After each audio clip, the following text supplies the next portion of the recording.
Noticentro 1, CMI.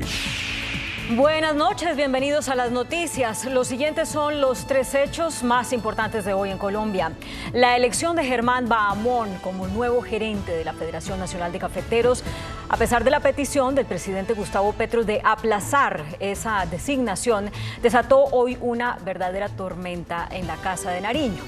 Luego de la elección de Bahamón, realizada por los 15 comités cafeteros del país, el presidente Gustavo Petro trinó que, abro comillas, dialogará con las organizaciones cafeteras de base y publicó 2 viejos mensajes del nuevo gerente de la Federación Nacional del Gremio en los que este lo atacaba con dureza cuando el hoy mandatario era alcalde de Bogotá. El nuevo ministro de Hacienda, Ricardo Bonilla, dijo que con Germán Bahamón el gobierno tendrá relaciones cordiales por el bien del sector. Vamos a ampliar esta noticia en nuestra emisión nacional a las 9 de la noche. La economía colombiana mantendrá su estabilidad y confianza de la comunidad internacional, dijo hoy el nuevo ministro de Hacienda, Ricardo Bonilla, quien reemplaza a José Antonio Ocampo. Según el funcionario, la economía nacional va por buen camino y mantendrá el descenso de la inflación a pesar de las repercusiones ocasionadas por el panorama internacional que han encarecido los precios de los insumos de alimentos. Bonilla también dijo que el precio de la gasolina seguirá subiendo mínimo por 2 años más. Ampliación de esta noticia en nuestra emisión nacional a las 9 de la noche. Esta tarde hubo disturbios en universidades públicas de Bogotá. Las universidades nacional y distrital fueron escenarios de duros choques entre encapuchados y la fuerza pública. Piedras, bombas incendiarias, gases lacrimógenos y aturdidoras fueron los protagonistas durante los enfrentamientos que se extendieron más de 4 horas. Las manifestaciones violentas de este jueves son una antesala a la jornada de mañana, cuando hay por lo menos 5 manifestaciones convocadas en el portal Américas, USME, Búnker de la Fiscalía, Universidad Nacional y Carrera Séptima. Ampliaremos esta noticia en nuestra emisión nacional a las 9 de la noche. Las siguientes son las noticias más importantes del mundo hoy. Estados Unidos abrirá centros migratorios en Colombia para tramitar peticiones de asilo, reunificación familiar y preseleccionar solicitudes de migración. Revelan que el rey Juan Carlos tiene una hija oculta llamada Alejandra. Juan Guaidó critica al gobierno de Colombia y dice que el presidente Petro se puso del lado de la dictadura en Venezuela. El ex vicepresidente Mike Pence testifica ante el gran jurado que investiga al expresidente Trump por la toma al Capitolio de Estados Unidos. Hallan momia de 1200 años en Perú. Ucrania recibe todas las armas que prometió enviarle a Occidente. Se prepara una gran contraofensiva contra Rusia. Con Claudia Palacios y Bianca Gambino. Estados Unidos hizo un anuncio de gran relevancia para potenciales migrantes. Abrirá centros de procesamiento migratorio regional en Colombia para tramitar peticiones de asilo, reunificación familiar y para preseleccionar solicitudes de migración. El secretario de Estado estadounidense Antony Blinken y el secretario de Seguridad Nacional Alejandro Mayorkas anunciaron una medida histórica para hacer frente a la prevista avalancha de inmigrantes en la frontera, tras el final de las restricciones por el COVID-19 conocidas como Título 42 para reducir la migración irregular hacia Estados Unidos. Se trata de la implementación de unos centros de procesamiento de migrantes en territorio colombiano y panameño. Colombia and Guatemala specifically for their role as excellent partners of the United States in these efforts. These centers will be operated by international organization partners and improve qualified individuals' access. It's an approach focused on making migration more safe, orderly, and humane, and on advancing the interests of the American people. Los posibles migrantes podrán acudir a los centros en lugar de llegar a la frontera y obtener información sobre cómo solicitar el estatuto de refugiado u otras opciones de inmigración a Estados Unidos u otros países. Esto permitirá que la nación norteamericana procese las solicitudes migratorias en los centros antes de que los migrantes intenten pasar la frontera sur.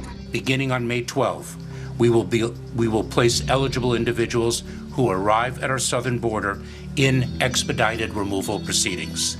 Those who arrive at our border and do not have a legal basis to stay will have made the journey, often having suffered horrific trauma and having paid their life savings to the smugglers, only to be quickly removed. Mayorkas advirtió que los migrantes y los traficantes de personas no deben interpretar que el final del título 42 significa que la frontera está abierta.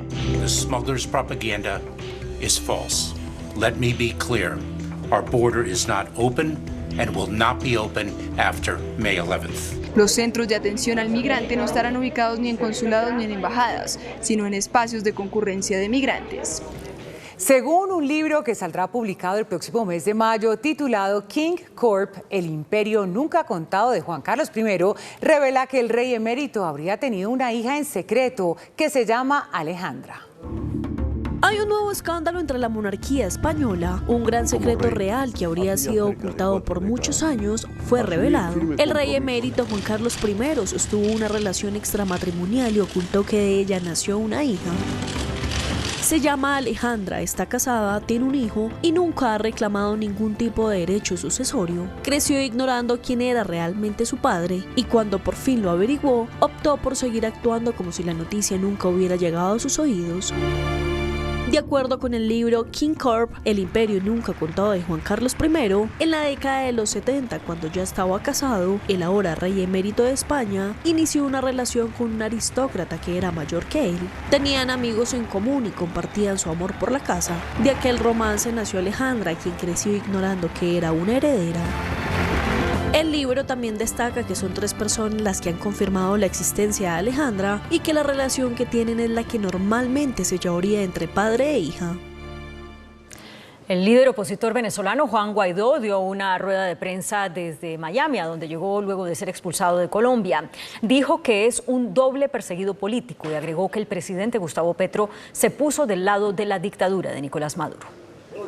Tras una semana marcada por polémicas entre Juan Guaidó y el gobierno de Colombia en el marco de la Conferencia Internacional sobre el Proceso Político en Venezuela, el líder opositor dio su primera conferencia de prensa en Miami, en la cual Guaidó se consideró un doble perseguido político y lanzó duras críticas contra el presidente colombiano Gustavo Petro al advertir que se puso del lado de la dictadura de Nicolás Maduro.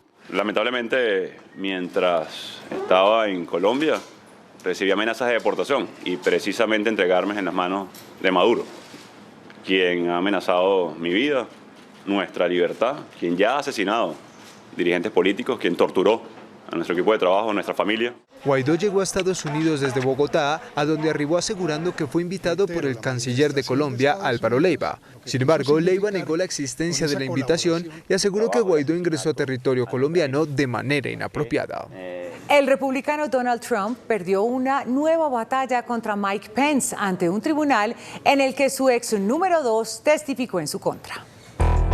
El ex vicepresidente de Estados Unidos, Mike Pence, testificó ante un jurado investigador federal que indaga los intentos del entonces presidente Donald Trump y sus aliados de anular los resultados de las elecciones presidenciales de 2020, en especial el asalto al Capitolio del 6 de enero de 2021. El testimonio marca un momento trascendental en la investigación criminal y es la primera vez en la historia moderna que un vicepresidente se ve obligado a testificar sobre el mandatario para el cual sirvió. Pence tenía previsto relatar por primera vez bajo juramento sus conversaciones directas con Trump antes del asalto. Trump lo habría presionado repetidamente sin éxito para que bloqueara el resultado de las elecciones. Pence ha hablado con frecuencia sobre su negativa a cumplir las órdenes de ese día y en cambio seguir la Constitución. No obstante, habría evitado hablar bajo juramento como parte de cualquier investigación. La reunión del ex vicepresidente con los investigadores se produce mientras explora un posible desafío a Trump para la nominación presidencial republicana en 2024 y es probable que su testimonio cause una fuerte reacción negativa de su ex jefe. La OTAN aseguró que ya entregó el 98% de las armas y municiones que la alianza le prometió a Ucrania para hacer frente a la invasión rusa, en momentos en los que aumentan los rumores sobre una inminente contraofensiva de Kiev. Cerca de 1.550 vehículos armados, 230 tanques y otros equipos que incluye una cantidad de munición ya fueron entregados a Ucrania por parte de la Organización del Tratado del Atlántico Norte, lo que equivaldría a más del 98% de las armas que Kiev ha pedido a la OTAN para la contraofensiva contra Rusia, según advirtió su secretario general Jens Stoltenberg, quien destacó el vital apoyo de la Alianza Atlántica en la causa ucraniana. In total, we have trained and equipped more than 9 new Ukrainian armored brigades. This will put Ukraine in a strong position to continue to retake occupied territory. El anuncio de la OTAN llega en momentos en los que en Ucrania crece la especulación sobre una inminente contraofensiva decisiva contra las fuerzas rusas, especialmente por las recientes victorias declaradas por Kiev en las líneas del frente al sur del país. El Papa Francisco recibió al primer ministro de Ucrania. El sumo pontífice tuvo un encuentro de media hora en el Vaticano con Denis Shima, quien pidió ayuda para que puedan regresar al país los niños llevados a la fuerza Rusia e invitó de nuevo al pontífice a que vaya a visitar Ucrania. Esta reunión se dio un día antes de que el Papa viaje a Hungría para reunirse con el líder ultranacionalista Víctor Orbán. La Armada de Estados Unidos dijo que miembros de las fuerzas navales de la Guardia Revolucionaria de Irán interceptaron un buque petrolero en aguas internacionales del Golfo de Omán. La quinta flota norteamericana que se encarga de esa zona aseguró que las fuerzas iraníes pararon el barco con bandera de las Islas Marshall. El carguero emitió una señal de alerta durante este incidente. Se trata del último de una serie de capturas y ataques iraníes a buques comerciales en una vía marítima crucial para el suministro energético mundial. Hay gran consternación en Irán tras el asesinato de un alto clérigo dentro de un banco. En video quedó registrado cuando el ayatolá Abbas Ali Soleimani se encontraba esperando sentado en un extremo del lugar antes de ser ejecutado por la espalda por un hombre canoso y de mediana estatura que sin mediar palabra le disparó en la cabeza con un arma larga. El hombre fue inmediatamente neutralizado y fue entregado a las autoridades de la Nación Islámica. Investigadores de la Universidad San Marcos en Perú hallaron en el sitio arqueológico conocido como Cajamarquilla, a 24 kilómetros de Lima, una momia de un adolescente de 12 o 13 años que habría vivido entre hace 800 y 1200 años. Es probable que el adolescente perteneciera a la cultura Ichma, que existió hace unos 900 años, dicen los investigadores. La excavación se realizó en una estructura funeraria de 2 metros de profundidad que estaba cubierta por una roca enorme de barro. No es el primer hallazgo de momias en lo que va del año en ese sitio arqueológico, uno de los más grandes de Lima.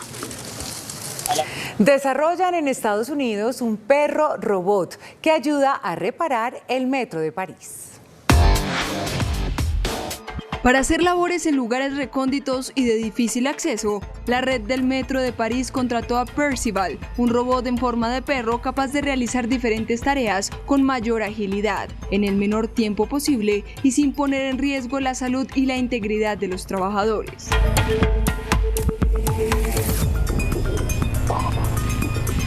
El robot, que fue creado por la empresa estadounidense Boston Dynamics, cuenta con varias cámaras que graban y transmiten en alta definición todo lo que hay a su alrededor, lo que va a permitir a los trabajadores identificar cuáles son los lugares donde hay algún tipo de problema.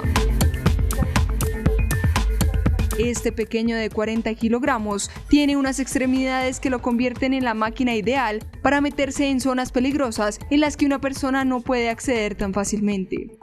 La implementación del perro robot se debe a que la red del Metro de París es de las más antiguas y más grandes de Europa. Es por ello que su mantenimiento es tan importante, ya que se debe de estar inspeccionando. Muy buenas noches. Segunda parte de la entrevista con el señor expresidente Juan Manuel Santos que iniciamos anoche.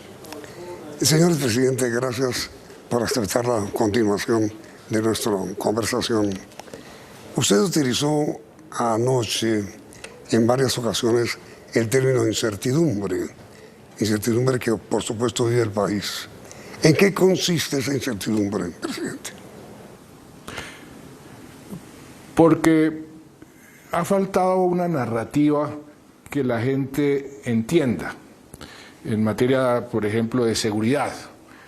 Yo fui ministro de Defensa, pues fui presidente, uno tiene que tener una narrativa frente a lo que está haciendo. Y en todos los sectores uno tiene que poder explicar el por qué está haciendo lo que está haciendo.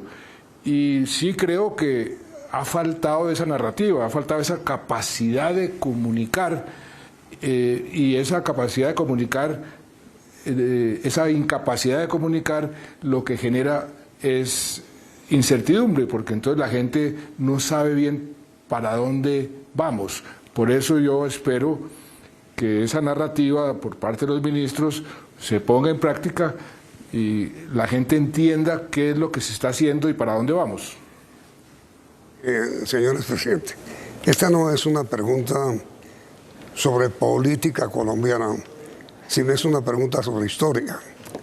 El rey Luis XIV, pues una de las tantas frases que pronunció, que aparentemente pronunció, pues que se hizo muy famosa fue "L'État c'est moi", el Estado soy yo. ¿Usted qué opina de esa afirmación, el Estado soy yo? Que es una locura, porque cuando alguien dice que el Estado soy yo, está desconociendo algo que precisamente Washington, primer presidente de la primera democracia, decía que era fundamental: las instituciones. El Estado se compone de instituciones, inclusive la separación de poderes para poder lograr consensos alrededor de muchas políticas y para poder frenar los excesos del poder. Cuando uno dice el Estado soy yo, pues nadie lo frena y ahí comienzan los problemas de abusos de poder. Por eso me parece que esa frase que usted me pregunta, pues sería una locura que alguien pensara de esa forma hoy, el año 2023. ¿Eso no podría ocurrir aquí en Colombia? No, Dios nos salve de alguien que crea que el Estado es él. Llevamos más de 200 años de democracia muy imperfecta, con muchos errores, como decía Churchill, el peor de los sistemas, excluyendo todos los demás.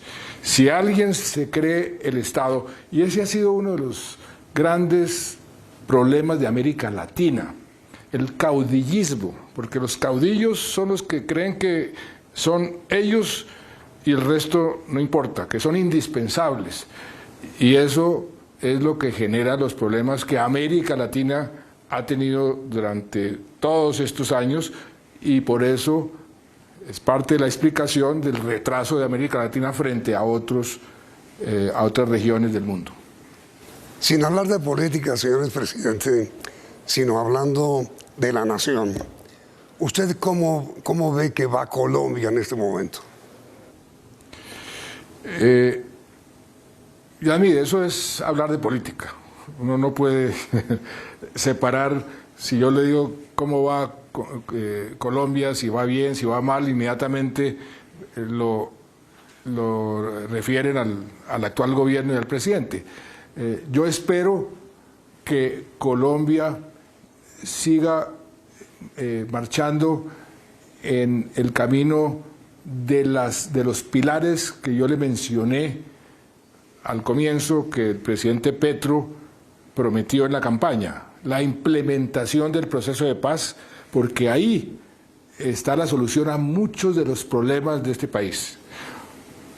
A la transición hacia una economía más sostenible, hacia una economía más verde, Colombia tiene un enorme potencial en este frente, que es tal vez el desafío existencial más importante que hoy tiene la humanidad.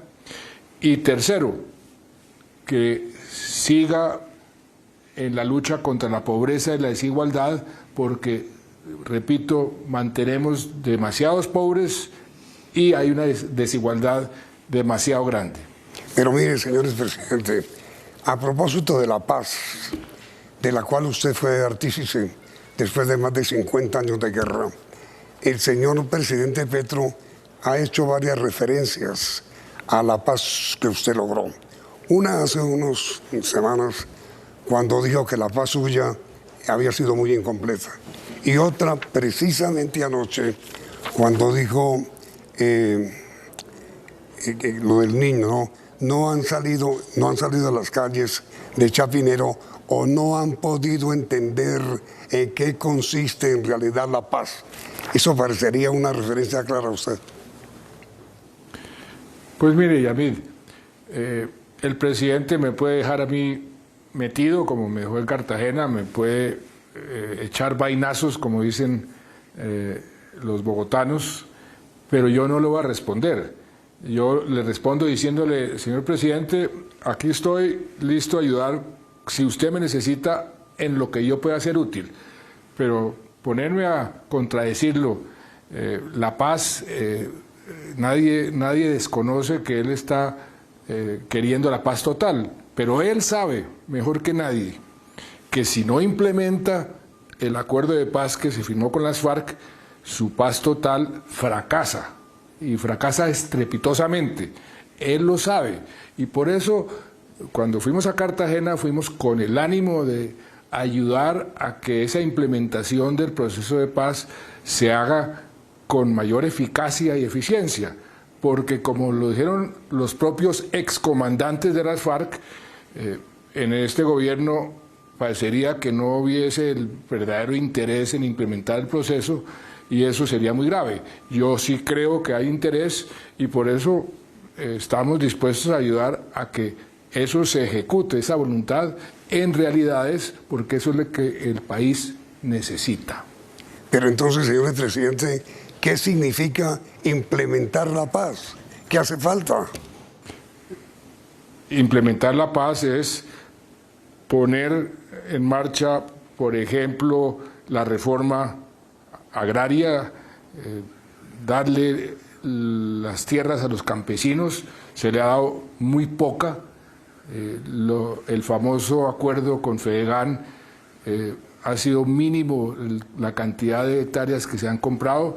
Significa poner en marcha el capítulo étnico, el capítulo de género, hacer la reforma política que estaba contemplada en el acuerdo, poner los planes de desarrollo con enfoque territorial a ejecutarse en esas regiones que han sido las más afectadas por el conflicto. Eso todavía está por hacerse. Además, señores presidente, que curiosamente en el acuerdo de paz que usted firmó, el primer punto, el primero, tiene que ver con eso, con la reforma agraria. Y usted mismo reconoce que no se ha cumplido. Así es, lo reconozco. El gobierno anterior no hizo nada frente a ese tema. Este gobierno aparentemente quiere hacerlo, pero ahí es donde yo digo que hay que ejecutar. Quiere hacerlo, pero no se ha traducido en realidades. Por eso digo yo que los ministros tienen que tener capacidad de ejecución para que esa voluntad política se traduzca en resultados concretos. Señor presidente, usted fue Nobel de Paz. ¿Cómo va la paz en Colombia? Yamid, no voy a entrar en esa discusión. Hay mucha inquietud por la seguridad en las zonas rurales y en las ciudades. Lo que yo escucho en Bogotá, en Barranquilla, en Medellín, en Cali, pero también en Casanare, en el Baupés, en el Bichada, es que hay mucha inquietud por la seguridad. Y por eso se necesita una política clara de seguridad. Ayer, aparentemente, hicieron pública la política de seguridad. Yo espero que el ministro salga a explicar exactamente qué consiste, para que la gente entienda que el gobierno sí tiene una política que le va a dar seguridad a todos y cada uno de los ciudadanos, porque si no entiende esa política, si cree que no hay política de seguridad, esa incertidumbre sobre la seguridad de todos los colombianos pues se va a mantener.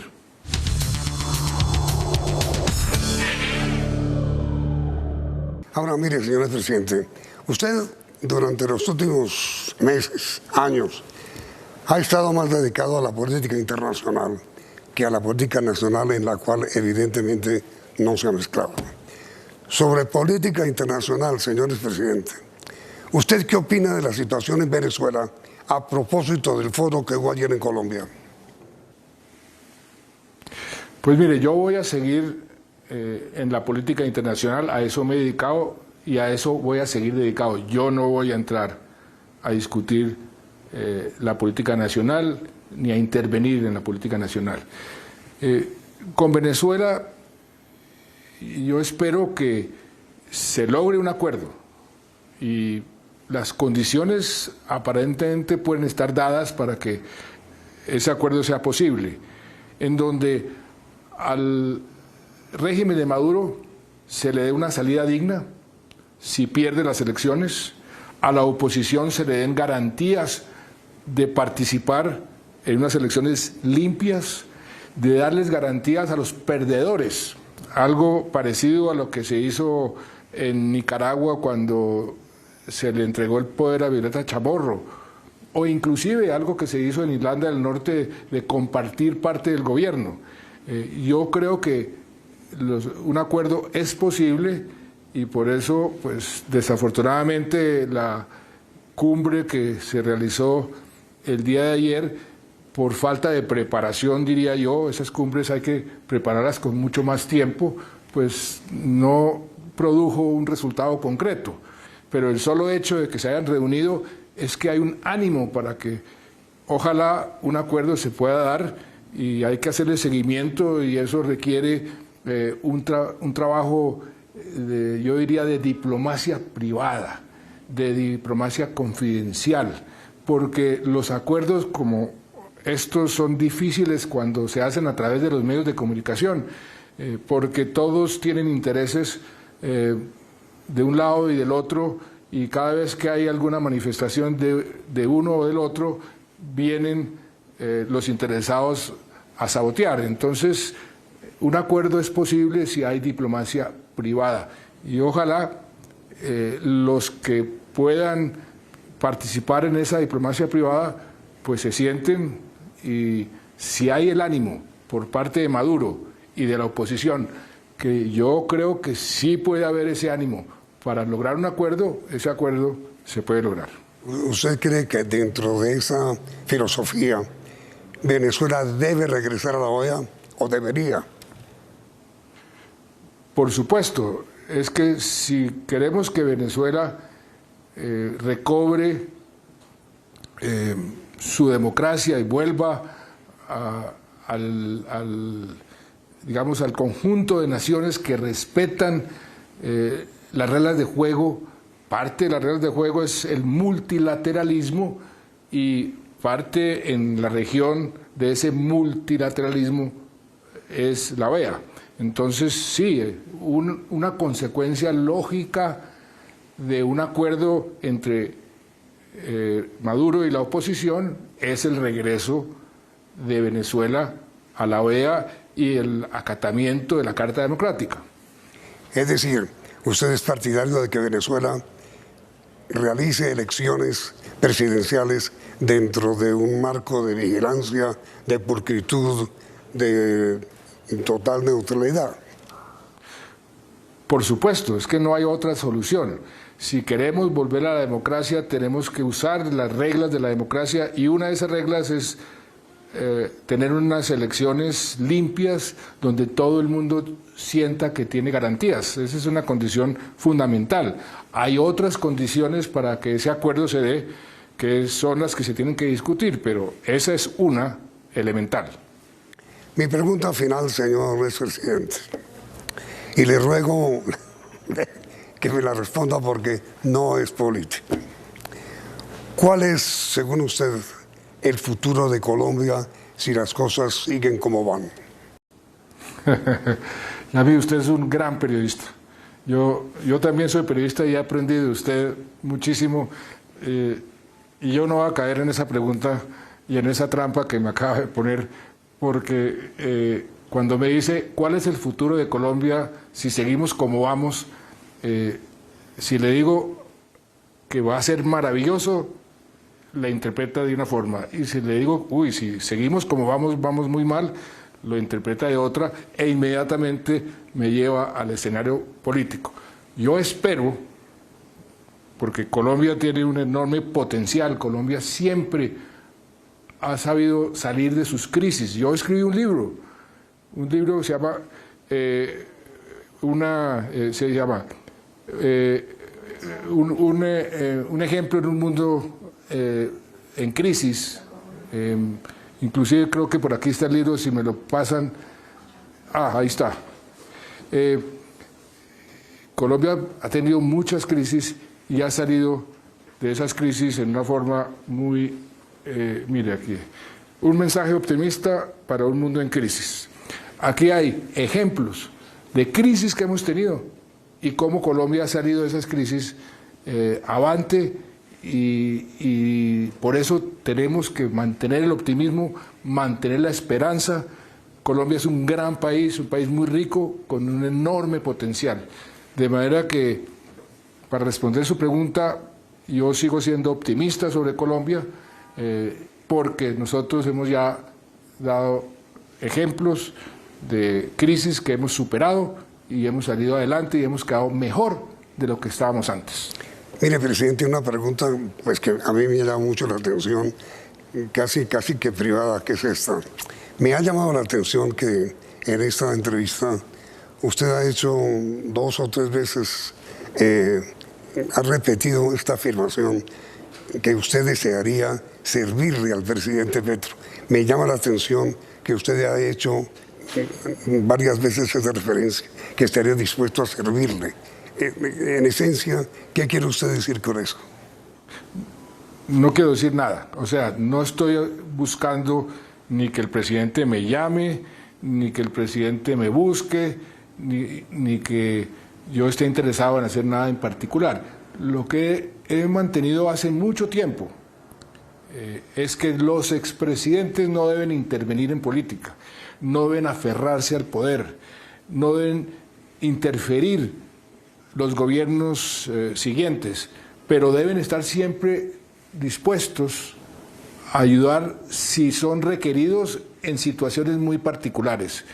Y simplemente yo como expresidente estoy dispuesto si me requieren para alguna situación particular, pero no estoy interesado en generar ningún tipo de relación con el gobierno que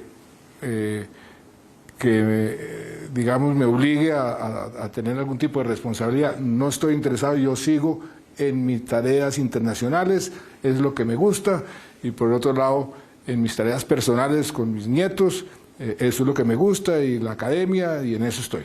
Es decir, tampoco está sometido, digamos, a la disciplina liberal de medio oposición, ¿no es cierto?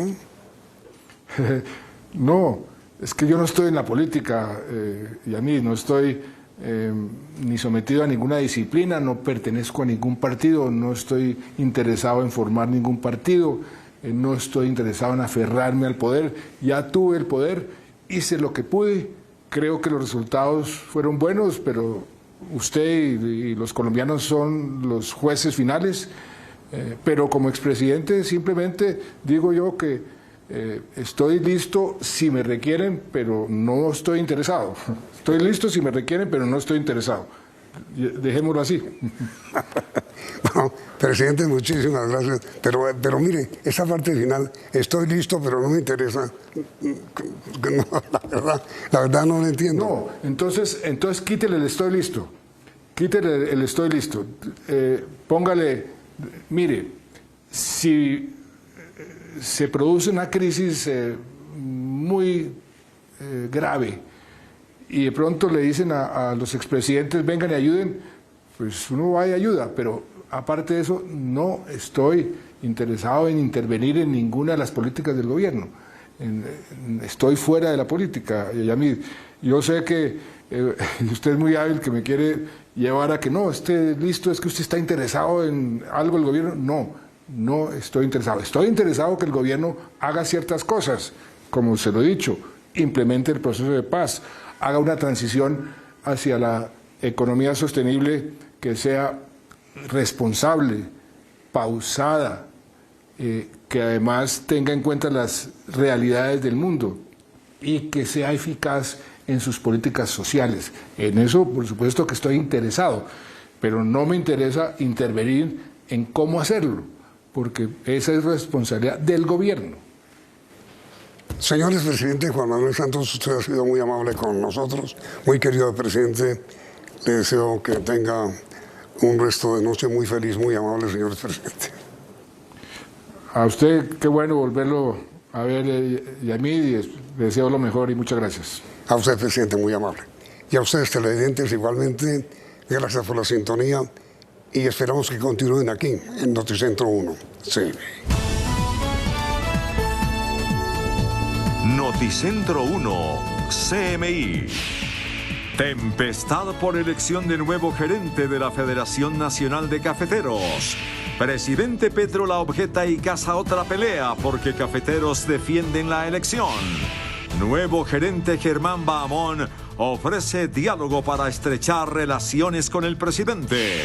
Fue elegido por unanimidad por los 15 comités de cafeteros, a pesar de petición de aplazamiento que hizo Petro. Estabilidad económica, prioridad de nuevo ministro de Hacienda Ricardo Bonilla. Fondo Monetario llama a la prudencia en economía colombiana. Nueva Minagricultura anuncia plan para combatir alza en alimentos.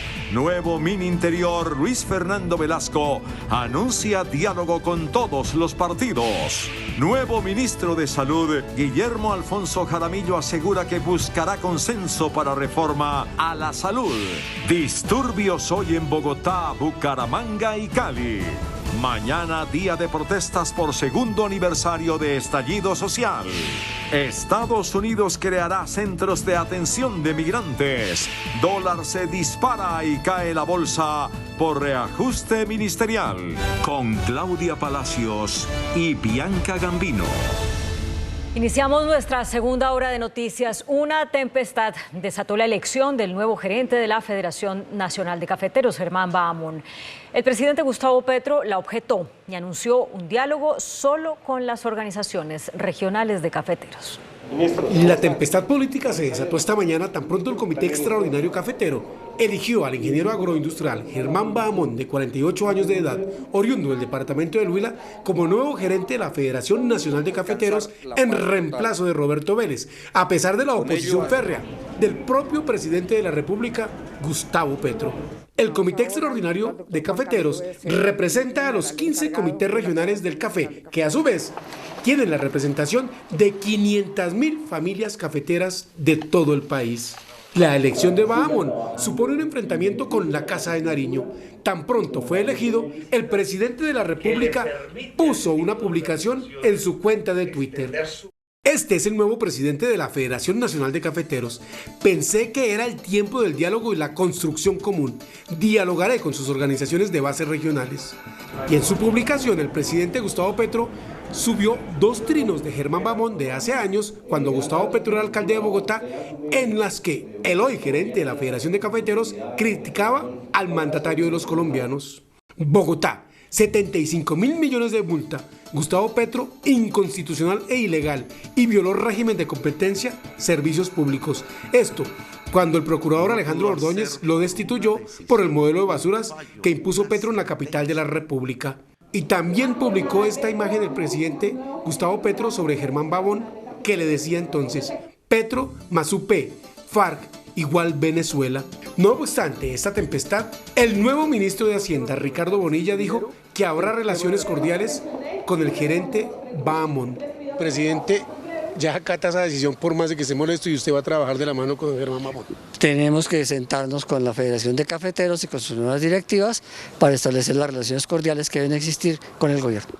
El pulso entre los cafeteros del país y la Casa de Nariño se incrementa porque Roberto Vélez, antiguo gerente de la Federación Nacional de Cafeteros, salió por petición de la Casa de Nariño.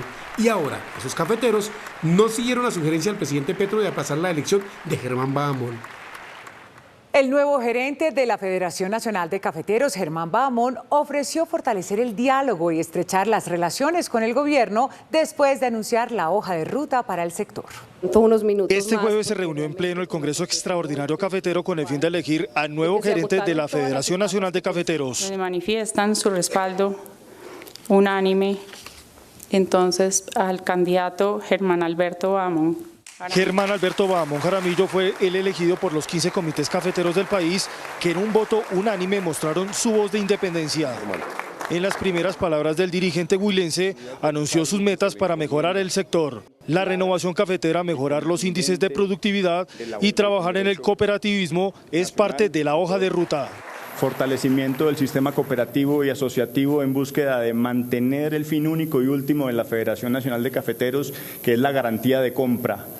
Segundo, acceso a crédito, trabajar de la mano con el Gobierno Nacional, con el Ministerio de Hacienda y Crédito Público, con el Ministerio de Agricultura, en beneficio de la caficultura. Germán Bahamón, cafetero en tercera generación, señaló que se mantendrá un trabajo estrecho con el Gobierno Nacional en miras de mejorar la rentabilidad cafetera. Nosotros debemos renovar no menos del 10% del parque cafetero para mantener la juventud del cafetal y que se exprese en términos de productividad. El nuevo gerente de la Federación Nacional de Cafeteros hizo referencia a los comentarios del presidente de la República, Gustavo Petro, y los tomó como una invitación al diálogo. La carta que hoy les presenté a los cafeteros, y es mi irrestricto deseo de trabajar de la mano con el Gobierno Nacional en la construcción del tejido social y además contribuir al Plan Nacional de Desarrollo del presidente Gustavo Petro. Hay que decir que la elección se vio empañada por varios procesos jurídicos como tutelas e incluso una actuación especial de responsabilidad fiscal de la Contraloría General. El designado ministro de Hacienda, Ricardo Bonilla, aseguró que la estabilidad económica será su prioridad y advirtió que el precio de la gasolina subirá durante los próximos 2 años. Ricardo Bonilla es un economista que se da el lujo de hablarle al oído al presidente Gustavo Petro. Es de los pocos que lo hacen. Su llegada al Ministerio de Hacienda en reemplazo de José Antonio Ocampo produjo volatilidad en los mercados. Él dice que habrá estabilización. Los mercados no pensaban en un ajuste de ministerios. Ya se dio. Y esto se tendrá que estabilizar. Por lo pronto, ayer el Ministerio de Hacienda hizo una colocación de bonos y la sobrevendió y tuvo una importante reducción de tasas. Bonilla es optimista en cuanto al descenso de la inflación en Colombia. Ha comenzado ya a reducirse. Ya tenemos 3 meses en donde el incremento de alimentos está a la baja, mientras que lo que sí está afectando a la inflación es el incremento en el precio de la gasolina. Entonces tenemos alimentos a la baja, gasolina subiendo. Y la gasolina tiene que seguir subiendo porque el déficit irresponsable que nos dejó el gobierno anterior de 30 billones en el Fondo de Estabilización lo tenemos que cubrir. Y dice que el gobierno Petro respeta la autonomía entregada por la Constitución del 91 al Banco de la República, aunque tiene peros. Sí, plantearle al banco que su única función no es solo controlar la inflación, sino que el país también tiene que pensar en crecer y aumentar el empleo. Cuando fue secretario de Hacienda, Ricardo Bonilla siempre mantuvo la alta calificación de las finanzas de Bogotá. El Fondo Monetario Internacional anunció que Colombia podrá continuar accediendo a la línea de crédito flexible de la entidad, pero pidió prudencia al gobierno de Gustavo Petro con el trámite de las reformas. El director ejecutivo del Fondo Monetario Internacional concluyó su revisión para determinar que Colombia reúne los requisitos para el acuerdo en el marco de la línea de crédito flexible y reafirmó que el país continúa satisfaciendo los criterios de acceso a estos recursos. Sin embargo, el FMI le recomendó prudencia al gobierno de Gustavo Petro con el trámite e implementación de su agenda de reformas en el Congreso, a pesar de que le dio su respaldo al marco de las políticas económicas del país. A través de un comunicado, la entidad señaló: mientras que los objetivos de la agenda de reformas estructurales para mejorar la igualdad, promover la diversificación económica y fortalecer la gobernabilidad son encomiables, una implementación cuidadosa y prudente será esencial para preservar la estabilidad fiscal y financiera y garantizar que los incentivos económicos estén bien alineados. La línea de crédito flexible es un instrumento del FMI al cual únicamente tienen acceso países como marcos sólidos de política monetaria, fiscal y financiera, así como un historial favorable de desempeño económico. Y la nueva ministra de Agricultura, Jennifer Mojica, reveló que entre sus prioridades están la adopción de medidas por los altos precios de los alimentos. Las medidas de la nueva ministra de Agricultura, Jennifer Mojica, por el alto precio de los alimentos se dividen entre generar mejores condiciones para la producción y aliviar costos de intermediación para los consumidores. Mejorar las condiciones de producción, es decir, aliviar a los productores, generar mecanismos para auxiliarles en todo este tema de la inflación pues, que nos tiene azotados, mejorar la posibilidad de lograr insumos y fertilizantes y vacunas de manera más económica, mirar si el ministerio internamente en sus entidades como el ICA, como Becol y otras, podemos producir in-house también estos insumos, porque lo que nos ha matado es la dependencia de insumos extranjeros. Y otro frente tiene que ver con los consumidores. El costo de intermediación y los sobrecostos entre el productor y el consumidor es realmente escalofriante. Incluso vemos situaciones de abuso como el que estamos viendo, que se desperdicia la leche, que se botan tomates para que el precio no caiga, y esto pues no puede pasar en un momento en el que tenemos niños y niñas que mueren de hambre en este país. ¿Control de precios no han pensado? Todavía no, yo creo que eso es parte de lo que se ha venido discutiendo, tampoco no es nada nuevo. Aquí no hay una sola fórmula como para poderle dar solución a un problema. Creo que es algo de lo que también tenemos que evaluar conjuntamente. La ministra también explicó que uno de sus grandes encargos es la reforma agraria. Aclaró que no habrá expropiación. Son compras voluntarias, de hecho yo creo que la experiencia de Fedegan, pero no es la única, digamos, hoy la Agencia Nacional de Tierras está haciendo compras en distintos frentes del país, de hecho tiene una gestión bastante importante al respecto, pero el mismo Fedegan puede asegurar cuál es el procedimiento, ellos hacen ofertas, se hacen unas evaluaciones, se mira si están en las zonas focalizadas para la reforma agraria, porque es de cara al desarrollo agropecuario, y de ahí se hacen las negociaciones a partir de unos avalúos comerciales. La ministra dijo que desde su cartera estarán abiertos al diálogo con los diferentes sectores. Buscará hacer modificaciones en el Plan Nacional de Desarrollo para tener las herramientas que permitan sacar adelante la reforma agraria. El designado ministro del Interior, Luis Fernando Velasco, anunció que está dispuesto a dialogar con el jefe del Partido Liberal, el expresidente César Gaviria, sobre la reforma a la salud, asunto que provocó la salida de la exministra Carolina Corcho, señalada por dirigentes políticos como una funcionaria sin ánimo de concertar.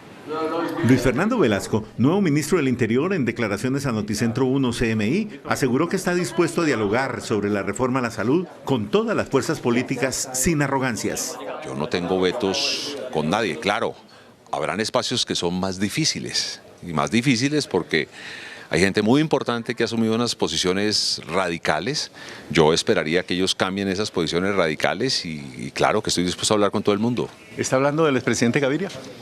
Él es uno de los importantes colombianos que tiene unas observaciones muy fuertes en las cuales el gobierno no coincide, pero si después de 2 años me vuelve a dirigir la palabra, pues bienvenido para conversar con él, porque es un hombre importante y es un hombre a quien yo respeto.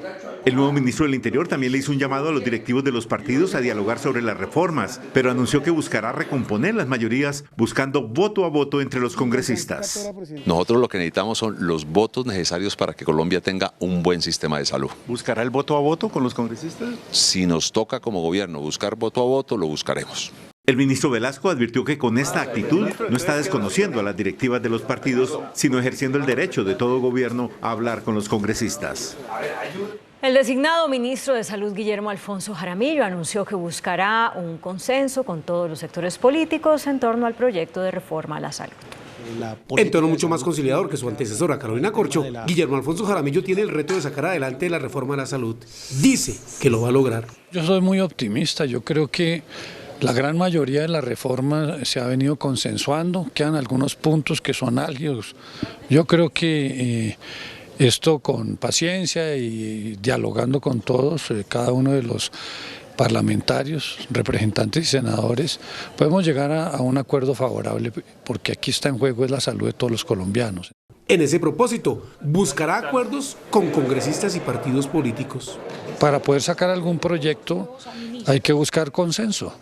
Y ese consenso se puede lograr y por supuesto las mayorías seguramente estarán a favor de ese consenso que logremos. Y advierte que el sector privado es fundamental. La gran mayoría de la infraestructura es privada, entonces partamos de ese principio. Entonces vamos a tener la necesidad de tener a privados en sus clínicas, nosotros en nuestros hospitales y puestos de salud, en los sitios más remotos del país, actuando mancomunadamente en favor de la población. Eso sí manifiesta que la reforma a la salud tiene como prioridad el manejo de los recursos públicos por parte del Estado y no de privados. Cambiar guerra por ciencia es la apuesta de la nueva ministra de Ciencias, Tecnología e Innovación, Yesenia Olaya, en su primera entrevista como ministra designada entregada a Noticentro 1 CMI, contó detalles de cómo será su hoja de ruta en el gobierno Petro.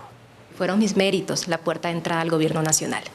Yesenia Olaya es la nueva ministra de Ciencias, Tecnología e Innovación, la más joven del gobierno Petro. Habló en exclusiva con Noticentro 1 CMI. Desde esta importante cartera le apuesta a uno de los puntos de campaña del gobierno, la paz. Ciencia y paz son un mismo derecho. En este proceso de transición del Ministerio de Ciencia, nuestra política está orientada en 5 misiones. Una de estas misiones es consolidar una hoja de ruta de ciencia para la paz y la ciudadanía. Desde la ciencia busca aportar a la sustitución de cultivos ilícitos. Responder a los desafíos que en materia de sustitución de cultivos tiene el país. Esto requiere de ciencia, esto requiere de tecnología, de co-construir ese conocimiento de transición hacia otros cultivos con las comunidades. Estos son los principales retos que tiene la ministra Olaya. Primero, aumentar el presupuesto del ministerio para el 2024. Segundo, una mayor articulación con la comunidad científica, las universidades, la empresa privada y los centros de investigación. Tercero, contribuir a los procesos de regionalización y democratización de la ciencia. La mayoría de colombianos considera como negativos los cambios hechos por el presidente Gustavo Petro en su gabinete ministerial. Encuesta del Centro Nacional de Consultoría para Noticentro 1 CMI. La encuesta del Centro Nacional de Consultoría para Noticentro 1 CMI les preguntó a los colombianos su opinión sobre los 7 nuevos ministros del gabinete del presidente Petro. A la pregunta, ¿usted conoce o ha oído mencionar los cambios de ministros que hizo el presidente? Sí los conoce, 58%. No los conoce, 40%. No sabe, no responde, 2%. A la pregunta, ¿usted cree que los cambios de ministros hechos por el presidente son positivos o negativos para el país? Positivos, 31%. Negativos, 42%. No sabe, no responde, 27%. Entre los ministros salientes está Carolina Corcho, ministra de Salud. ¿Está de acuerdo o en desacuerdo con su salida? De acuerdo, 47%. En desacuerdo, 27%. No sabe, no responde, 26%. Esta es la ficha técnica de la encuesta. La procuradora Margarita Cabello cuestionó hoy las reformas que adelanta el gobierno en el Congreso. Hoy la Procuradora General de la Nación, Margarita Cabello, atacó las 3 reformas más importantes del gobierno Petro y advirtió que de pasar en el Congreso buena parte de sus articulados no pasaría del control de constitucionalidad por violar a los derechos adquiridos de los ciudadanos. Reformas en donde se está olvidando un principio básico, fundamental y esencial constitucional, que es el principio de no regresividad. No es posible que los derechos ganados se puedan perder y plantearlos en una posible reforma. Y si llegaran a salir esas reformas, con toda seguridad, al pasar por el tamiz de la Corte Constitucional, van a ser eliminados. Los cuestionamientos al paquete de reformas del gobierno fueron hechos durante la instalación del 12º Seminario Regional de la Implementación del Código General Disciplinario, que se desarrolla hoy y mañana en Ibagué. Nuevos disturbios se registraron en las últimas horas en las universidades públicas de Bogotá. La Universidad Nacional y la Distrital fueron escenario de los choques entre encapuchados y la fuerza pública. Mañana habrá una nueva jornada de protestas por los 2 años del estallido social. Este fue el panorama en la Universidad Nacional durante 4 horas. Piedras, bombas incendiarias, gases lacrimógenos y aturdidoras fueron los protagonistas durante los enfrentamientos registrados en la tarde de este jueves. Por cuenta de los choques, la carrera 30 tuvo paso restringido hacia el sur, lo que colapsó el tráfico y generó algunos retrasos en la operación de Transmilenio. Varios transeúntes se vieron afectados por los gases. En la Universidad Distrital, sede de La Macarena, también hubo disturbios. Encapuchados se tomaron la avenida Circunvalar, lanzaron objetos contundentes contra el escuadrón antidisturbios. Las manifestaciones violentas de esta tarde son un abrebocas de lo que será la jornada de mañana. Hay por lo menos 5 manifestaciones convocadas en el Portal Américas, en el Puente de la Dignidad en Usme, en el búnker de la Fiscalía, la Universidad Nacional y la Carrera Séptima. Varias de ellas finalizarán en la Plaza de Bolívar. El transporte público fue interrumpido. Los encapuchados bajaron a los pasajeros del sistema Metrolínea, derribaron árboles para obstaculizar la movilidad y en video fue registrado cómo desde motocicletas lanzan papas bombas explosivas a los policías que llegan al sector. Durante la tarde de hoy se presentaron disturbios en la Universidad del Valle, en la capital del departamento. Varios encapuchados arrojaron papas bombas a la comunidad y bloquearon la avenida Paso Ancho a la altura de esta institución en sentido sur-norte, impidiendo el paso de los vehículos que transitaban por la zona. Integrantes del ESMAD hicieron presencia en el sector y lograron controlar la situación. A través de un video y de una carta enviados al presidente Gustavo Petro, la llamada Coordinadora Guerrillera del Pacífico, perteneciente a la Segunda Marquetalia, propuso un cese multilateral del fuego y hostilidades como paso para avanzar en los diálogos de paz. Quien aparece en este video es Iván Martínez, comandante político del Frente Iván Ríos, de la Coordinadora Guerrillera del Pacífico, que opera en el departamento de Nariño. En su pronunciamiento, asegura que estas disidencias se mantienen en la apuesta de paz total y plantea un cese multilateral del fuego y de hostilidades. Instamos al Gobierno Nacional y sus organismos a seguir explorando caminos que vislumbren la posibilidad de un cese multilateral de fuegos y hostilidades como plataforma para la construcción de diálogos francos de cara a las comunidades y sobre todo a quienes han sufrido el rigor de la guerra. De otra parte, una alta fuente le confirmó a este noticiero que la Segunda Marquetalia Frente 53 ya se encuentra en el Sumapaz y que se espera la llegada de un grupo de cerca de 50 guerrilleros de las disidencias de Iván Mordisco, por lo que podrían presentarse algunas confrontaciones entre los dos grupos. Las autoridades capturaron en el Cauca el segundo cabecilla de las disidencias de las FARC, Frente Carlos Patiño. El detenido fue identificado como John Jairo Basto, alias Cardona o Barbas, quien sería el responsable de un atentado con carro bomba, donde murieron 2 personas, así como otros actos de violencia en el departamento del Cauca. Las fuerzas militares presentaron en la gobernación de Cundinamarca la estrategia de seguridad para atender la situación en el Sumapaz, localidad 20 de Bogotá.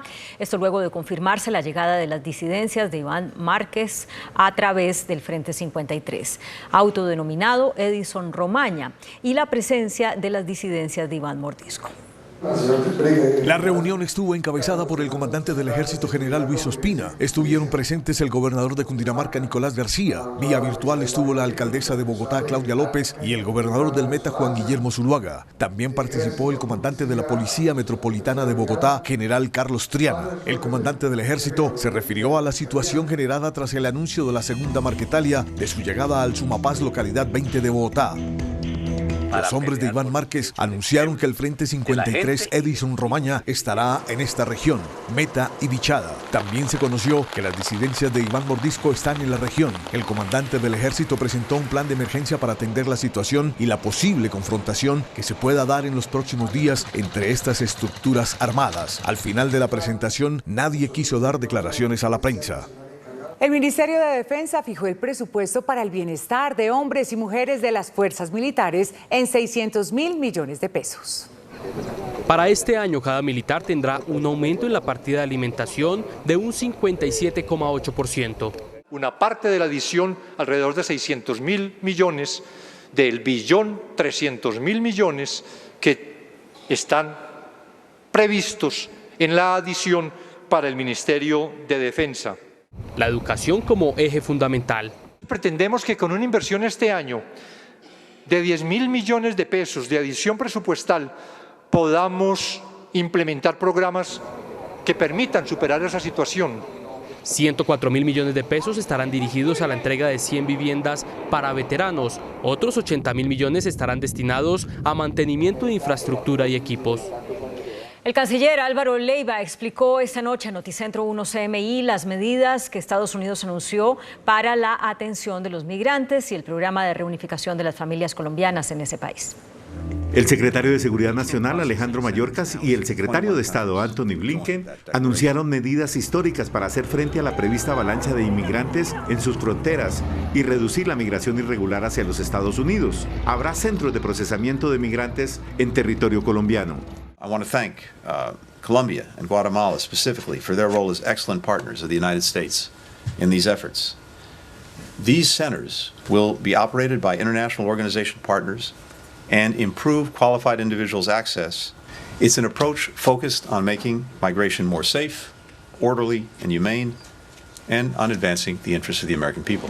En Bogotá, el canciller Álvaro Leiva explicó que estos no serán centros para detener a migrantes, sino para atenderlos. Es un centro de escalada donde obviamente pues se permite que lleguen, ahí se establecerá quiénes son los que pueden seguir, quiénes los que se pueden asentar, a quiénes hay que devolver. Alejandro Mayorkas, secretario de Seguridad Nacional de Estados Unidos, anunció un programa para reunificación de familias colombianas. El canciller Álvaro Leiva celebró esta decisión de Estados Unidos.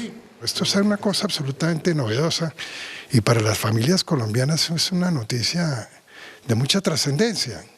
Familias que estaban destrozadas, por decirlo así. Estados Unidos está desarrollando un plan de reunificación familiar. ¿Cuántos colombianos se podrían beneficiar con este programa? En principio hay una cifra que está por concretar. Estamos hablando de aproximadamente 50.000 personas. Colombia prepara una conferencia latinoamericana sobre migración para determinar las responsabilidades que cada país tiene en este creciente fenómeno de las corrientes humanas. El precio del dólar se disparó y el valor de las acciones cayó. Analistas atribuyen a la crisis ministerial lo sucedido en los mercados.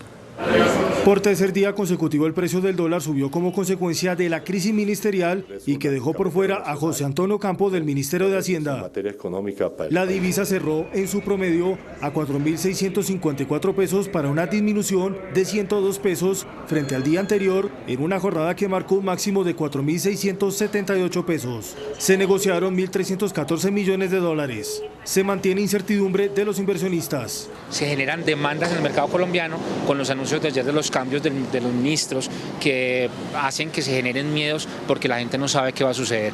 Se registró una fluctuación en el mercado de 130 pesos. La tendencia se mantendría de no darse un mensaje claro y de tranquilidad por parte del gobierno. Que es un ambiente que puede seguir presentándose hasta que el gobierno y sus anuncios sean más mesurados y den partes de tranquilidad a las personas que invierten en los mercados.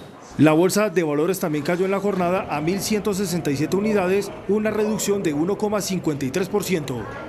El viceministro de Trabajo, Edwin Palma, aseguró que la reforma laboral del gobierno, que será estudiada por el Congreso, busca reducir la informalidad. Entre los puntos que el viceministro de Trabajo resalta está la disminución de la informalidad, la regulación de trabajos asociados con plataformas tecnológicas, incluidas las webcams y domiciliarios. Aspiramos llevar muchos trabajadores, millones de trabajadores, a la cobertura de protección social para que además alimente y fortalezca todo el sistema.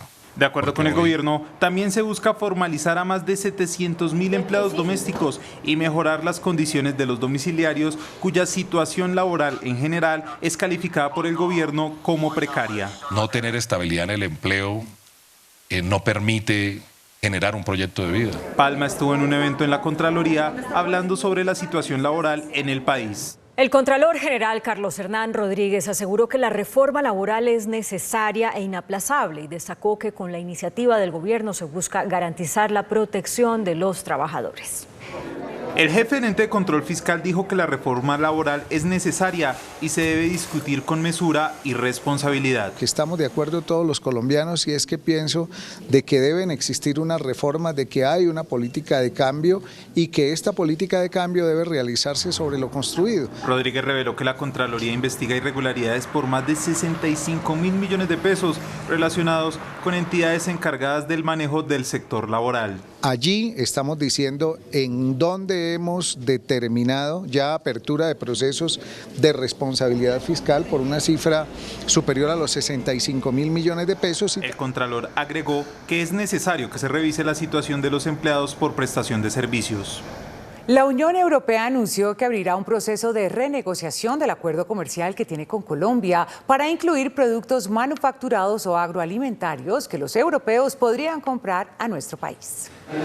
Como punto final de su visita a Colombia, Josep Borrell, alto representante de la Unión Europea para Asuntos Exteriores, anunció hoy en la sede de la Cancillería en Bogotá que la Comisión Europea aprobó la suscripción de un acuerdo de asociación y cooperación vinculante con Colombia.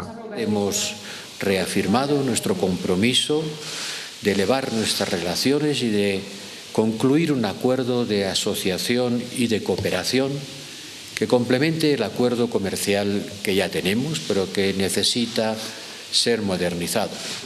Vamos avanzando en función de este acuerdo que debe ser beneficioso para Colombia, pero también para la Unión Europea, en términos políticos, en términos económicos, en términos culturales. Eso es una gran noticia. El señor Borrell ratificó hoy que la Unión Europea respalda la paz total del gobierno del presidente Petro y prepara un paquete financiero para apoyarla. El presidente de Camacol Bogotá, Cundinamarca, Edwin Chiribi, proyectó una caída del 30% en las ventas de vivienda al cierre de este año. El desplome en las ventas de vivienda que se presentará para este año es como consecuencia del alza en las tasas de interés que afectan el crédito hipotecario. Este año el número puede estar cercano a 160.000, quizás un poco más. En el caso de Bogotá, el año pasado cerramos en 90.000 unidades, Bogotá y región. Este año lo podemos estar cerrando sobre las 60.000, 62.000 unidades. Una reducción vamos a tener, es una realidad de mercado en una coyuntura económica compleja. Para el dirigente se deben buscar medidas de mediano a largo plazo. Entre ellos se plantea aumentar la disponibilidad de suelos en las regiones del país.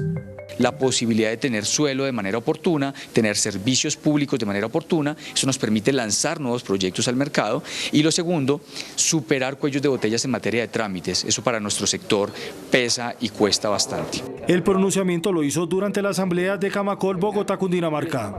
La Superintendencia de Industria y Comercio abrió investigación a Movistar y Claro. La decisión de la entidad se dio por presuntas faltas en la entrega de información y negar solicitudes de portabilidad a los usuarios. Se podrían imponer multas hasta por 15.000 salarios mínimos. El índice de capitalización de la bolsa, que mide el comportamiento de las 25 principales acciones, cerró a la baja. El índice selectivo MSCI Colcap de la Bolsa de Valores de Colombia bajó 1,53% a 1.167 puntos. La acción del Grupo de Energía de Bogotá fue la que más subió, con una valorización de 6,98% a 1.840 pesos. La acción de BHI fue la que más bajó, con una pérdida de 7,62% a 229 pesos con 10 centavos. La acción más negociada de la jornada fue la de Preferencial Bancolombia, al movilizar más de 22.000 millones de pesos, con una variación negativa de 5,37% a 28.200 pesos. El dólar cerró al alza. Indicadores económicos en Noticentro 1 CMI.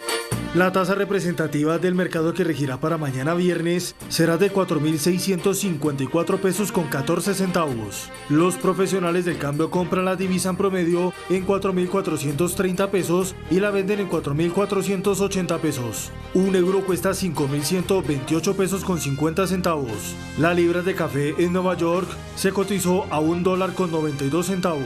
El azúcar se transó en 27,10 centavos de dólar la libra. El barril de petróleo WTI se cotizó en $74,82 centavos. La referencia Brent para Colombia se cotizó en $78,33 centavos. Una acción de Ecopetrol cuesta 2.188 pesos.